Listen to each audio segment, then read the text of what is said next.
hear about us.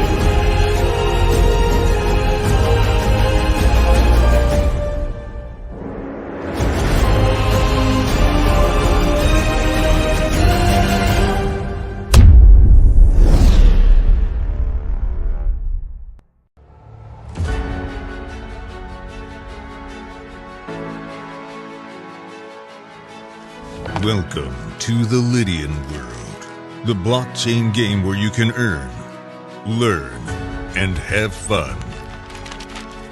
2022, the world has changed, the internet changed, and the rise of the blockchain changed the entire industry and forced us to rethink. Blockchain gaming became the day-to-day opportunity to generate income. Some chase the mining, while others are doing the trading. The pursuit of our unlimited incoming resources has begun. Whatever it takes, leaving behind the unknown and embracing the new technology, the new era, the Lydian world. Here, the unlimited income resources are waiting to be claimed, but not without our engagement. We are the driving force of the Lydian world. We are the Lydians. The strategy is entirely in our hands, and we can choose which citizenship to get in order to build a future for our beloved ones.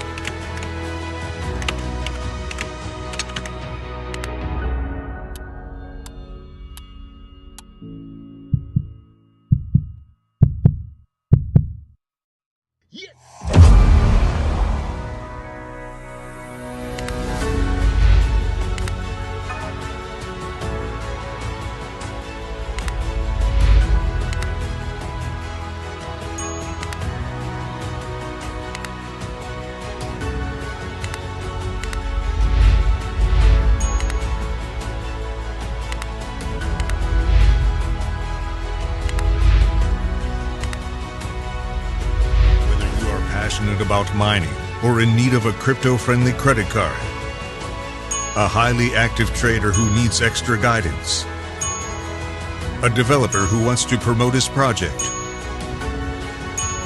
or a society-educated gamer who aims to make profits out of his own NFT shop and enjoys the time gaps with the Telegram trivia. You are connecting to the Lydian world incoming resources. Every single action of more than already 350,000 citizens is distributing rewards into Lydian world. Every time a card is swiped, every time an NFT transfer is completed, while you play, even while you sleep, Lydian world rewards you. It continues with a new vision, but do you know what marks the success? Perseverance, imagining the unimagined, and above all, possessing your own piece of virtual land to transform a grand idea into a grand reality. Pick a land. Press a button.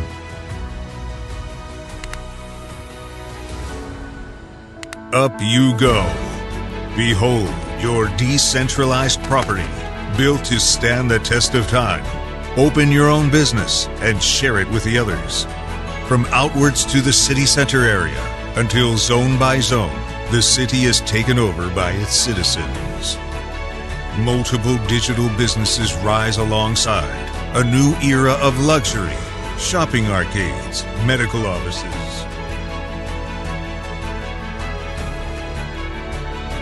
Throw open their doors to an unlimited era, the blockchain. But something is missing. The design of your building is a way to define your own business, where you can approach your own digital architect. It won't be easy, but it will be worth it. After all, with the power to create and trade, whoever holds the land NFT shapes the city forever. So, what is your vision? All right, greetings, everyone. How's everyone doing? Glad that you can make it to this brand new crypto morning. And I do have my fellow team members on the line, some heavy hitters who understand what's going on. So this morning, we're going to do something a little different. But before we do that, please go and subscribe to our YouTube channel, Fart Money Network, and also our team channel, New Millennium Bankers. Because the way we're banking, it is a new millennium type of way. So go subscribe to those channels, and you can follow us on Instagram, Facebook, everything Fart Money and New Millennium Bankers. Please follow us because we are about to get after this science. And just hit the notification bell. Don't cost you nothing to do that. And if you want to be a part of Project Exodus 10,000, you can get with the person that shared this video with you, or you can go to our website, www.fartmoney.info. All right, so we wanted to just get that out of the way. So this morning, because it's still mainstream news, we're going to talk about it. But before I bring my brothers Jihad and Kadar on, my business partners on, and we're going to discuss about the FTX exchange collapse and the current market conditions. Before we do this, I don't want nobody to think that we're in no way bashing this FTX program or system that they had going on. This is not a bash. This is not a comparison. It is something that need to be talked about, because a lot of people are falling into scams and they falling into Ponzi schemes because they don't know what to really look for. So we just want to help bring some clarity to this situation, just to give you from our viewpoint what happened with that. All right, it's not a bash. All right, because we're pro crypto, we're pro blockchain. All right, but we're just gonna get the pros and cons on what caused this to happen. All right, that's all we're gonna do from our standpoint. All right, so let's bring on my brothers Jihad. Let's bring on brother Kadar as well. These are two of the youngest members that we have, not just in Fart Money Network, but also in GS Partners, that are also building a team, building a business. And they've been building this business since day one. They've been here since day one. So we want to welcome them to the call there, brother Jihad, right there. So go ahead and introduce yourself before we get into this amazing topic that we're going to get into. All right. And I hope y'all did your study. Well, I ain't even got to ask y'all that. I know y'all already did. All right. So I know y'all come prepared. All right. So go ahead, dear brother. Assalamu alaikum, peace and blessings, family. Like Brother Farah mentioned, I'm a brother Jihad Muhammad, just a student, just in the classroom. Pretty much what we're going to be discussing, just what's going on with this FTX exchange, and pretty much I think one of the major things to look at is who he was partners with, and just who was behind the whole exchange, just in general. I think that's really key when dealing with this type of situation, and just to understand how blockchain technology really works. Yes, sir. Yes, sir. Yes, sir. Walaikum salam, sir. So my name is Brother Kadar Muhammad. And like my brother, I'm also just a student, and just here to give some clarity on what's going on in the world of crypto and what we're seeing with the current condition as well. All right. So now, since the start of cryptocurrency, we have had major collapses and major scams. Matter of fact, back in 2016, the first cryptocurrency I ever heard about was a scam called OneCoin.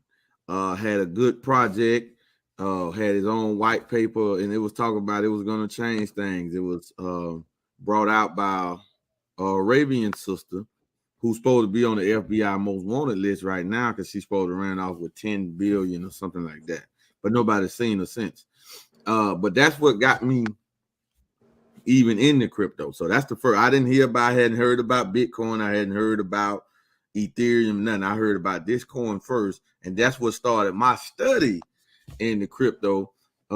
Just so happened I happened to be didn't have any money, so I didn't put any money in. I just put time in studying the project, the white paper, listening to videos and stuff like that. But when it hit the fan that it was a scam, I was already into something else, so it didn't really affect me like that. But like here in this situation now that we're in, because everywhere you go is big. And FTX did a lot of stuff. They had bought the Miami Arena down in Miami. They moved their headquarters over to Singapore. I think they was in Dubai, but I think they moved it out of Dubai, moved it into Singapore. Sam what his name? Bankman Fried. What his name? Sam Bankman-Fried. All right. Sam, we just call him Sam. Sam was all on platforms, Kitco News, all in other platforms, because he's supposed to have been a billionaire. And he was running around talking, doing a lot of talking about it. So when y'all first I even heard about Tom Brady and his wife, ex-wife now, I think, but Tom Brady was getting paid in FTX, the FTT token, and also Solana. I thought that they was connected, but they wasn't. So just talk about when you first heard about FTX project, because it was just an exchange. They didn't have their own blockchain or nothing. We're gonna get into that in a minute. But just talk about each of y'all what when you first heard about it, and then when you just recently heard about this collapse, and what went through your mind, knowing that you in the crypto project, what went through your mind when you heard about this collapse? I know I first heard of FTX probably had to be around it was not too long when I got into cryptocurrency, and I seen that was one of the more bigger exchanges. I think it was like the second biggest exchange, and I didn't think too much of it really. So when I seen that it was just one of the biggest exchanges, I was thinking, okay, so there's just another place you can get crypto. But that was when I was in my research phase. Then once I started hearing about the collapse of FTX, I was like, all right, I need to get more information on this where I could really make a decision on, or really just speak on it at all. Yes, sir. And really, when you think about like what FTX is a centralized exchange. So that means that it pretty much like with the same practices that the central banks use, like for example, being able to take your funds and loan it out, otherwise known as fractional reserve banking. With a centralized exchange, they're able to. There's some exchanges that still use that kind of practices in the crypto space, which why you'll have some people say that they'll say to take your money off your crypto off exchange. So like you'll hear people say, if it's not your keys, it's not your coin, because there is a difference between being centralized in crypto and decentralized in crypto. So, but my introduction to FTX really, because when I've heard of it before, but I never really paid too much attention to it until this situation happened. I would see like the founder, Sam Bankman-Fried, like I would see him like, you kind of couldn't really avoid him being in the crypto space. You would like see his face, and they would pretty much be pushing like his exchange a lot. So I pretty much like I seen it, I glanced at it, but I barely I didn't really I didn't participate with anything dealing with FTX, because really, with what we're doing, I really was not thinking about any other exchange like that. But as I learned more about FTX, it was definitely an eye opener, and definitely I think it's a learning experience too. Just going forward. Yes, sir. Yes, sir. So we're gonna go ahead and we're gonna read some of the stuff about XTX and a token, and we're gonna point out the flaws. And like Jihad was saying, when now most cryptocurrency exchanges are centralized, but it's a decentralized and it's a centralized component that like merge together. Because in one aspect, a lot of people out here not ready for total decentralization. Because that meaning because they not responsible enough. So if they was to lose their keys, lose their password, anything like that, you are totally responsible. But if I got it on this exchange, I can lose the information, reset my password, I can get back to my money. And so it's like a, you know what I'm saying, like we not ready, everybody not ready for total decentralization yet. Now, but some exchanges are more centralized than decentralized, which I don't like at all. We have a bunch of them, like Coinbase is super centralized. Blockchain.com, these people, they hold your money when you buy crypto 7 days. See, that's super centralized. You know what I'm saying? Because if I'm trying to make something happen fast, so I don't need that. So I don't even like to deal with that. You feel what I'm saying?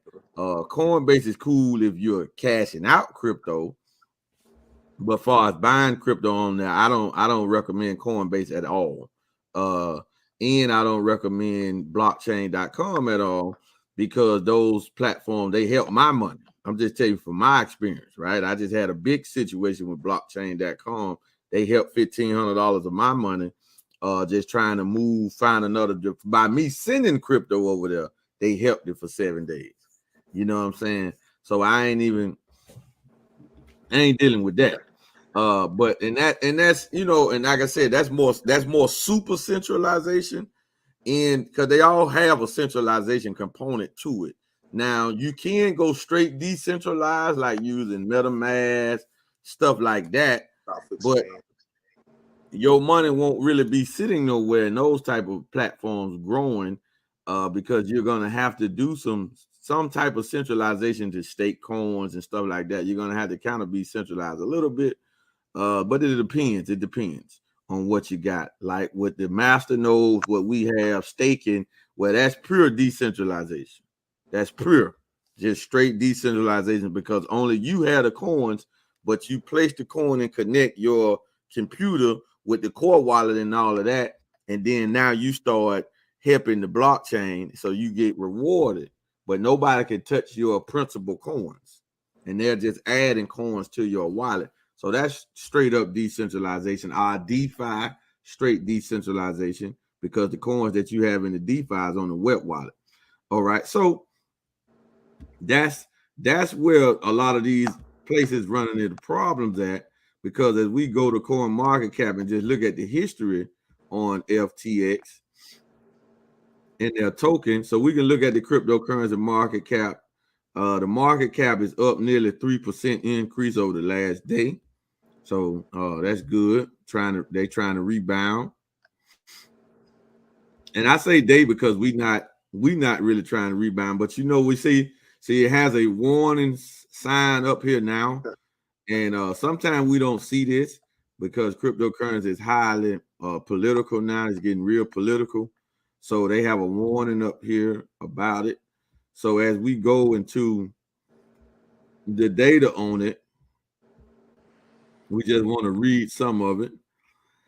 Now, this is the token. The token is still traded. It's on the Ethereum blockchain as an ERC20 coin. So it's still trading for $1.29. That's the token. The exchange, I want everybody to understand. They token is still there. So when we tell people that you kind of can't take a cryptocurrency down when something like this happens, but you can take something like an exchange down. So the exchange has completely collapsed. All right, but the token is still there. There go the token right there, right? And it's still trading for $1.29, and people are still trading on it. But you know, be cautious because it has the red flag on there or whatever. So, brother Jahad, break that down, you and Kadar, about, you know, how is the token still trading but the exchange gone? So how is that even possible? Because people thinking that it all collapsed, right? Well, the price might have dropped significantly, but how is this coin still out here for people to go and put their money in? Yes, sir. Well, it's just pretty much how the blockchain was designed, because once you like start to know like the mechanics of blockchain, you'll realize that blockchain really is designed for once data really is added to the blockchain, it can't be just taken off. Like you can't just delete it. Otherwise, I'm pretty sure there'd be a lot more cryptocurrencies that they would just take off the market. If you were just able to just delete it just at a click of a button. So crypto isn't really designed to be just something that, it's not something you can just put out there and then just take it off. It's something that's here to, it's pretty much kind of like it's kind of like the internet. Like you would have to literally take down pretty much the whole internet. Now for this in particular, I believe this FTX operates on the Binance blockchain, if I'm not mistaken. So it's not even, what is it, Ethereum? Yeah, I thought it was Ethereum. Yeah, it's on Ethereum. Yes, sir. So it doesn't even have its own blockchain. It's a token on another blockchain called Ethereum. So for this token to collapse, to completely disappear, that would mean Ethereum's blockchain would have to disappear. And blockchains don't just disappear out of thin air. It's not something you can just take off just like that. I mean, it's literally designed so that centralized authorities can't take it off just because they dislike something, or maybe that they just feel like it. It's immune to that activity. Go ahead, Kadar. Yes, sir. So yeah, pretty much like my brother said, it's not designed that way. So once you understand the mechanics and the technicalities of blockchain technology, you'll realize that taking a coin or a token off of the whatever blockchain that it happens to be on or built on, that's just not easy. It's just like you trying to take something off the internet. You wouldn't really be able to do it, because with doing that, you would have to shut down everything. So taking something off like this would have to affect the whole thing, and they're not willing to do something like that.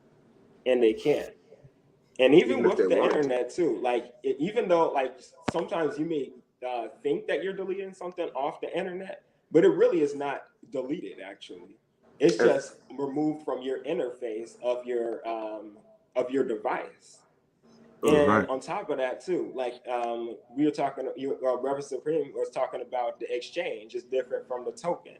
So the exchange was just a vehicle that through which crypto can be traded. So like you have buyers, you have sellers, and pretty much like it's kind of like it's just free market. Like you have people that want to buy, and the free market sets the price of it.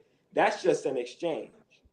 So that has nothing to do with crypto as a whole. It's just something that people, it's a vehicle that people use to exchange the tokens between. Yes, sir. Yes, sir. Absolutely. Y'all are absolutely right on it. So we can see here the coin has been going down though. But let's read some data about it real quick so we can point out where the flaws came in at. Okay, so it's telling them what is the FTX token, FTT. FTT is the native cryptocurrency token of the crypto derivatives flag number 1 trading platform FTX that launched on May the 8th, 2019. The team behind FTX comprised some of the largest crypto traders over the past few years who haven't found issues with most mainstream crypto futures exchanges flag right there. See, that's centralized stuff. decided to launch their own platform. FTX claims that it stands out due to such features such as clampback prevention, a centralized collateral pool. See that? A centralized collateral pool and universal stable coin settlement. FTX is a centralized crypto exchange launched by Sam Bankman-Fried in 2019, backed by significant trading companies in the industry, including Almena Research, OTPP, Telmass, BlackRock. Whoa, didn't know that. Coinbase Ventures and Sequana Capital. As of 2022, the platform has over 1 million registered members, and the daily trading volume has reached billions of dollars. In regards to clampback prevention, a significant amount of customer funds on other derivative exchanges have been claimed by socialized losses. FTX reduces this by using a three-tier liquidation model. So this what happened, and this what happened in the fall. On existing crypto futures exchanges, the collateral is fragmented across separate token wallets. This can be difficult for traders as it prevents positions from getting liquidated. On the other hand, FTX derivatives are stable coin settled and only require one universal margin wallet. So, not to get too deep, I mean, not to go, I don't want to go bore y'all with all the reading, right? But you can go there and read all of this. Now, what happened was they ran into the flag on what they was trying to do. So they ran into them, and this coin has an all-time high, $85.02. All right. And all-time low is 83 cents. Now listen. Now what happened, family, is that when you trying to incorporate all that centralized banking stuff, cryptocurrency was specifically made to be decentralized. If you go and read the white paper, and you cannot get away from the Bitcoin white paper because this is the first. When you go and read the Bitcoin white paper wrote by Satoshi Nakamoto, whoever that might be, all right, they specifically said that this was produced and created to be decentralized and not be under the control of the central banks. That's in the Bitcoin white paper. So any cryptocurrency coming after Bitcoin, that is the model. That is the base. Like, you can't get around Bitcoin. You have to still model behind that. So by them trying to do this centralized stuff, derivative, futures, that's paper stuff. That's all in the centralized banking world. That's that stuff. All right. When you're trying to do that with this what happens. Now, if we listen to this, when we read about this and we see this, now we can spot out what happened. Because if FTX can't, they not the Fed, right? So let's compare FTX to the Federal Reserve, right? See, the Federal Reserve they can just make liquidation, they can just make liquidity all day long, and they can just print the money, right? Well, FTX can't do that. So if FTX get out over their head on debt, there's no way for them to just come up and just produce the liquidity. So this is what caused it to fall. They got out in debt. People started running. It was an exchange run. Like if it's a bank run, the banks will collapse overnight. Like right now, if everybody went to the bank and tried to get their funds out of the bank, every central bank in the world, if everybody tried to get their money out of it, the banks would collapse immediately because they don't have it. But due to the fractional reserve lending, but through the Federal Reserve, the IMF, and the World Bank, they produce more liquidity by printing more fiat currency. So talk about how that is compared to what we understand and what we know about fiat currency. And I'm gonna go pull up another article that I just got this morning in the email from CoinDeck.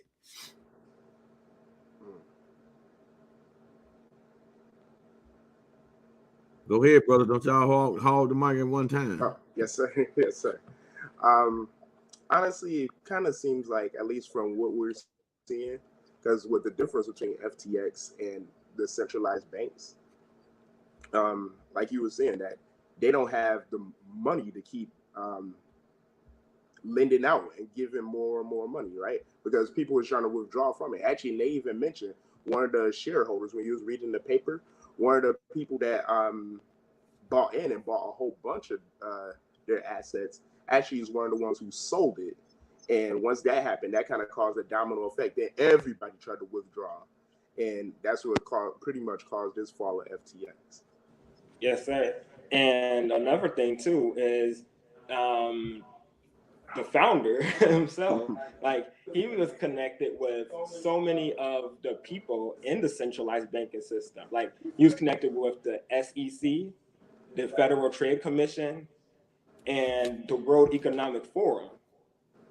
And I mean, these are the main crooks that we're trying to get away from in the centralized world. So when you try to incorporate them into your ecosystem that he had going on, that's pretty much a recipe for disaster. And honestly, the way I'm looking at this, I'm thinking this was an attempt to attack cryptocurrency from the centralized banking system, or from the Federal Reserve, just in general, because he had many ties to them. I think his aunt worked in the World Economic Forum, and then he had parents that were involved with these with these gangsters. So I'm just saying, like, I think one of the most important things when looking at this is to look at who the founder is and who he's connected to and the partnerships that he's making with these. In fact, actually, I heard Mr. Coachendo himself say this. He said 100% of the volume inside crypto is fake. And so when we have people complaining about the G999, that's our main coin to our ecosystem.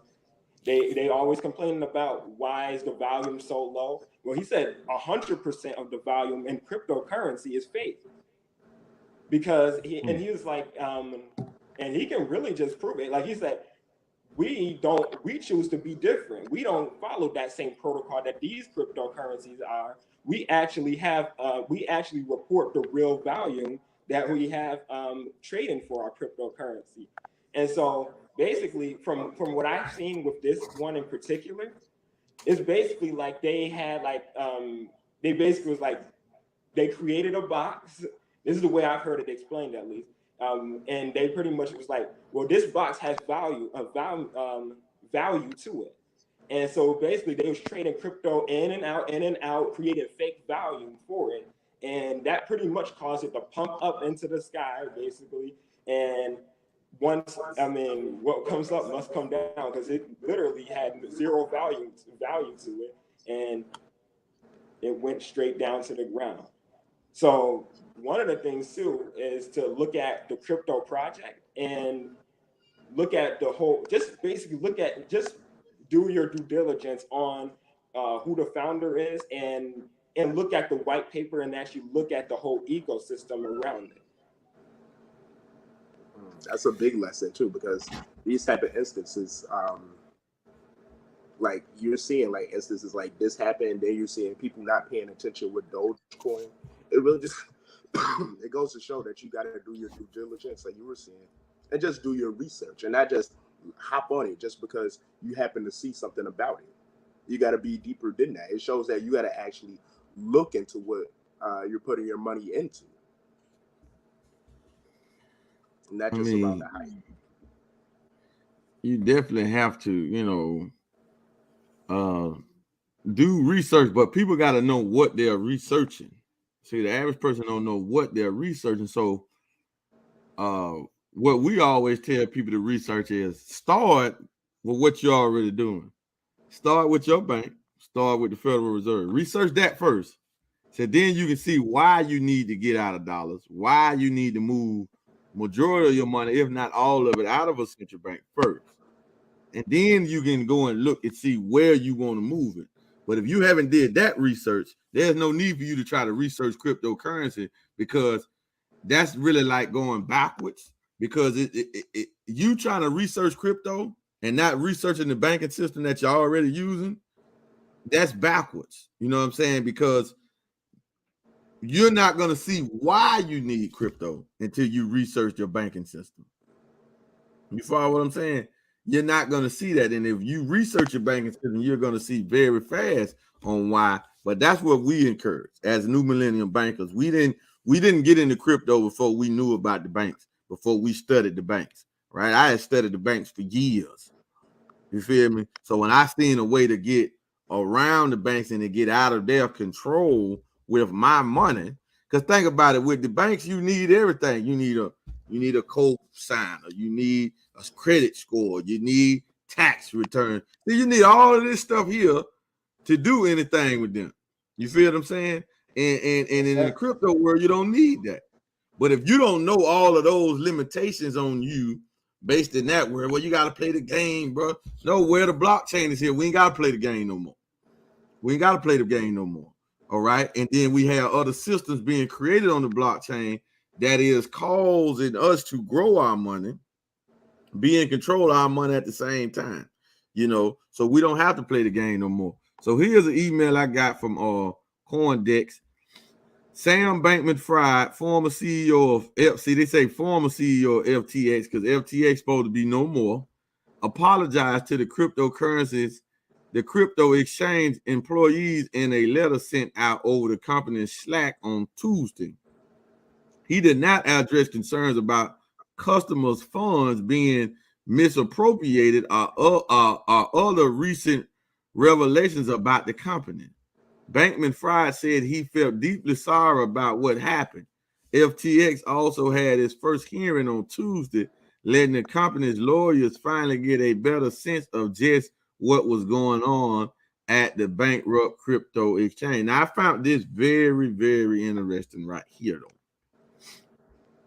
Singapore, largest bank by market cap, DBS, completed a fixed income trade on JP Morgan's blockchain network, Onyx.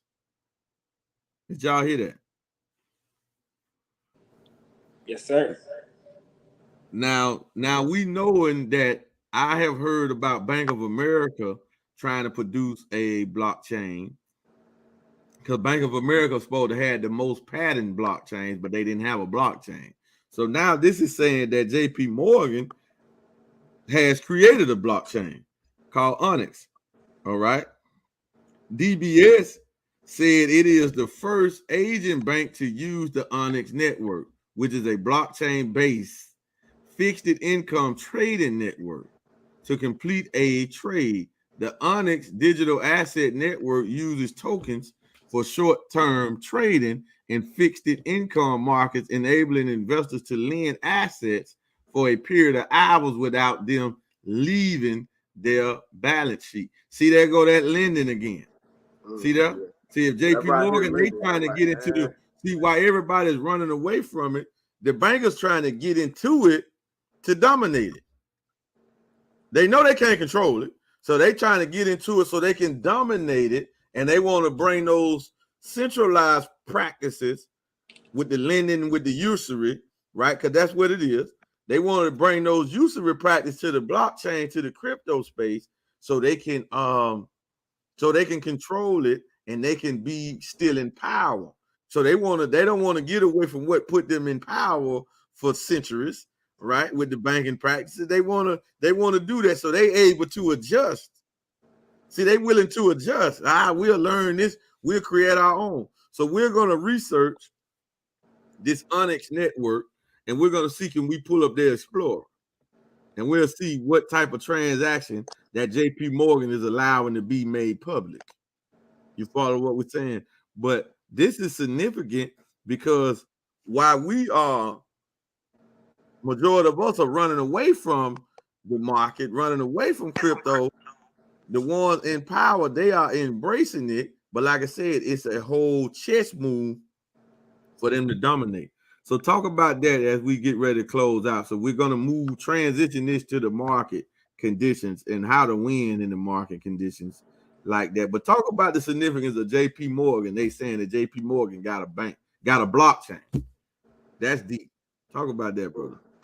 It sounded to me. Oh, can you hear me? Yeah.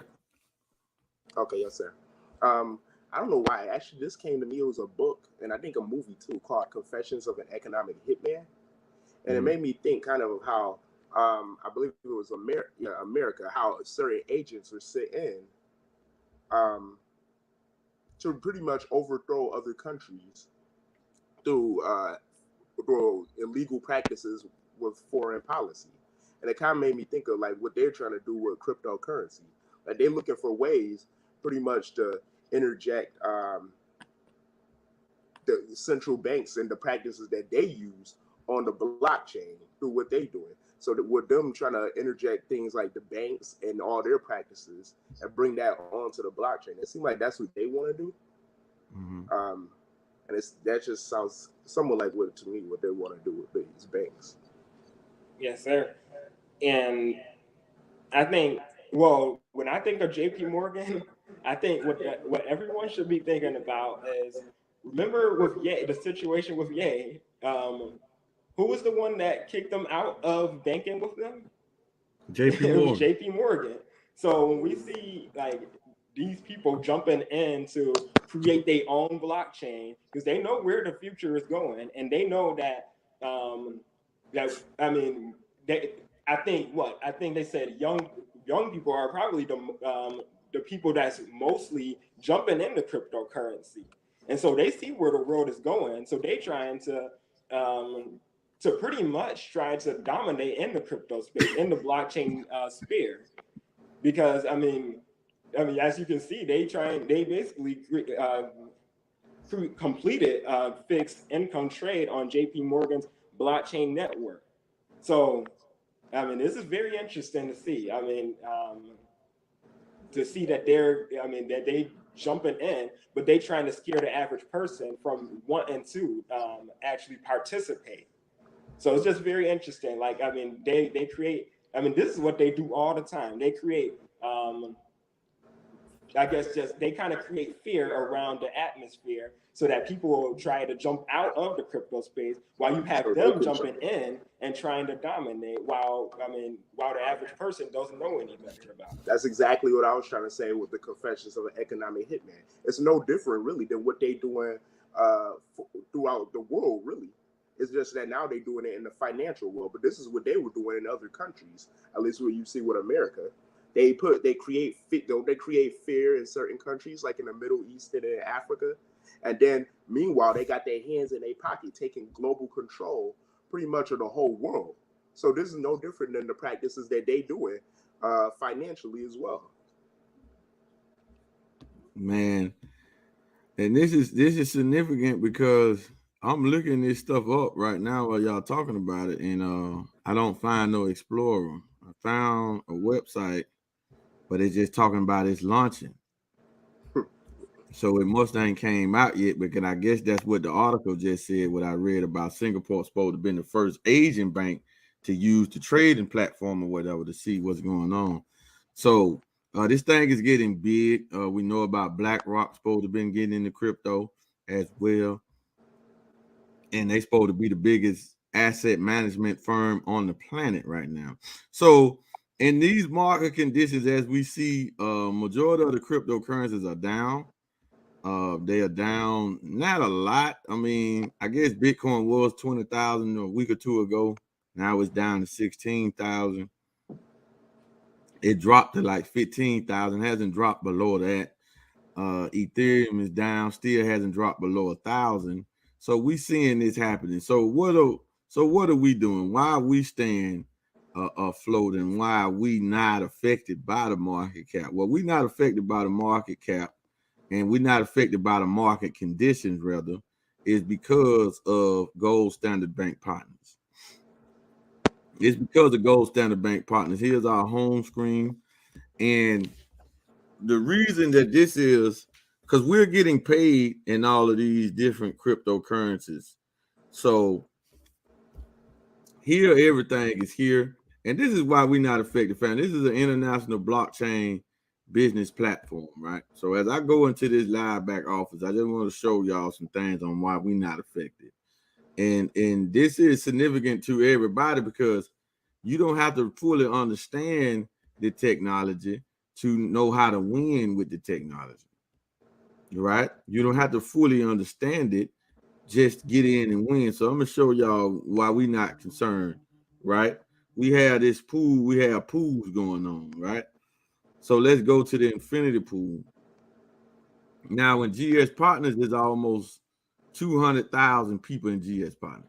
Now, GS Partners is the trade name of Gold Standard Bank or GSB or GS Bank. All right. That's the name. That's the trade name. GS Partners just the trade name of Gold Standard Bank for those that want to know. All right. So why we not affected, here is a pool, and out of 100 and over 50,000 people in this pool, only 327 people have qualified for the pool. Now, this pool, this is a revenue pool. Now, this pool is bringing in about 15% of the revenue is put into this pool, I want to say. Now, we exclusive crypto centric. So the main 3 coins that is going to be in the pool will be USD Tether, Bitcoin, and Ethereum. Tether is taking the lead now because people coming in, they go ahead and get Tether, so they ain't got to worry about market drop overnight and all that stuff there, so they get Tether. So more Tether is being used now. And then we also got the G999. We also got XLTs. We got Lydian Staters. We got Lydian Lions. All of this is going to be paid out from this pool. Now, in this pool, with about 7 days left in the month, it's over $1 million in the pool. It's $1,044,709.35.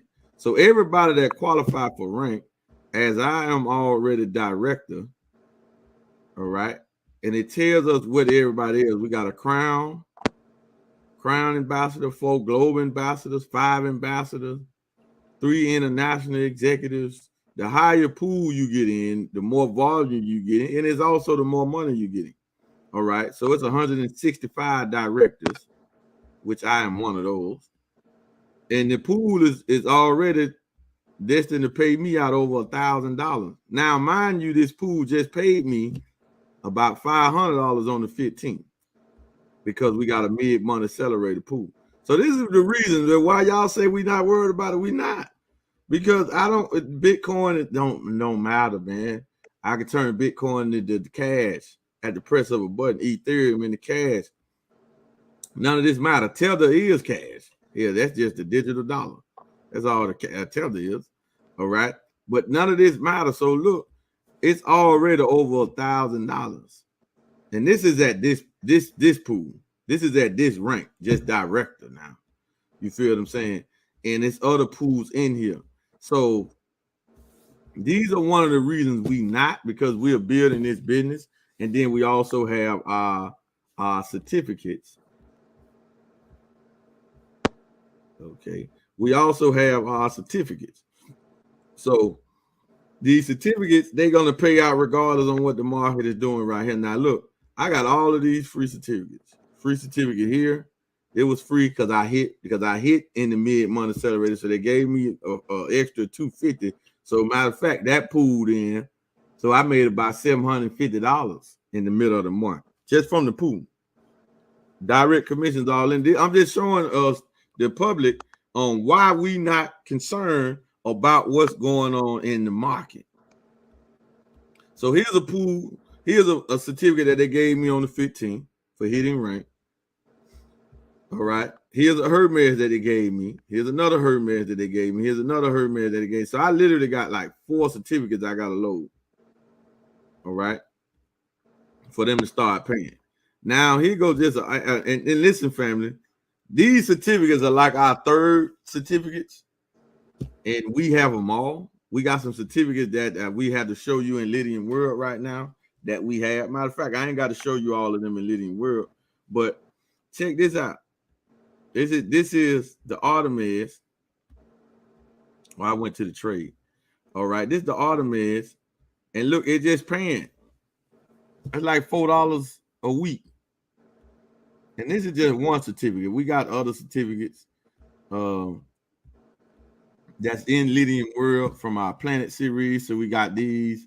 So we got these tiers. We don't even got these for sale anymore. But all of these are paying. All of these is passive income. They just in the Lillian State of Coin. All right. The Lillian State of Coin is at about $20. So we have all of these certificates over here working for us. So we have all of this money working. So let's close out with that, dear brothers. Go ahead and let them know why you not worried. Because I guess that was me. I'm speaking for all of us. But let us know specifically. Let the people know specifically as we get ready to close this out. We probably would do a part 2 to this topic as well. We'll bring out more information. But so just to summarize it, the reason that FTX collapsed is because FTX was a lending program that was sending out people's money. Like my money go on the exchange. I know nothing about it. They lending out my money on the backside. You feel me? Just like the bank. So when everybody tried to pull out their money, boom, they didn't have the liquidity to pay the people out. So that's called a Ponzi. If you can't give me my money, if I'm putting my money into something I can't get my money out, then that's called a Ponzi, right? Did it start off with that? I don't know.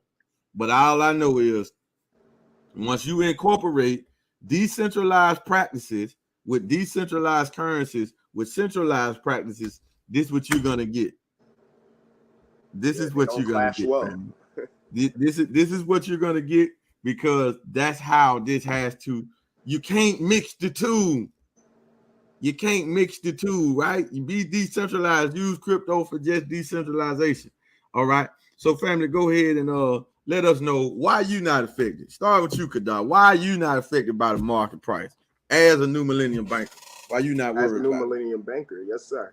So I had, like I said, I'm already in GS Partners, so we're not affected by the market conditions, because we getting paid interest whether it's down or if it's up. So we getting the interest on our cryptocurrencies pretty much all day, every day. And then we understand that assets go down. It's an asset. And that's the time really to actually get assets, is when it's down, so that when it's up, hey, you already loaded up. So that's the reason why I'm not really affected by the market conditions. All right. That's right. Go ahead, Jahad. Why you not affected either, dear brother? Yes, sir. I mean, pretty much the same reason. Like with what we're doing. I mean, we get paid in crypto real time. We get paid in crypto from the certificates every week, 4.15% every week. We get paid from transaction fees inside of Millennium World. We pretty much get paid from gaming fees. We get paid from card swipes. We get paid from, I mean, really just so many different things. Infinity Pool that you just showed, Blockstar. And I'm sure there's things that I forgot because we just have so many ways of getting paid. Oh, yes, sir. Go ahead. Everybody get paid in the Millennium World pool. We didn't even mention the metaverse. Like, yes, sir. Like it just too many ways. We have a complete system, and ain't nobody lending out our money. You feel what I'm saying? Right. Ain't nobody lending out our money, because Sam Bankman-Fried, he supposed to got rich from the exchange. All right. So he's supposed to got rich from the project. He wasn't rich before. He got rich when he did it. All right. He had a little money to get the exchange started. That's what he got rich from. Our chairman of the board, he got rich from other methods before he started this blockchain. He got rich from real estate, the real estate development, gold mining, businesses, brand, banking. He got rich from that. Then he came out with his own blockchain, but he opened it up to the masses. See, because that meaning the significance with that is, if everybody catch that point, is Mr. Hike didn't have a capitalization problem to start this ecosystem. That's the significance. That's the point. Right. See, Mr. Hike had the capitalization, so it didn't matter about the expense.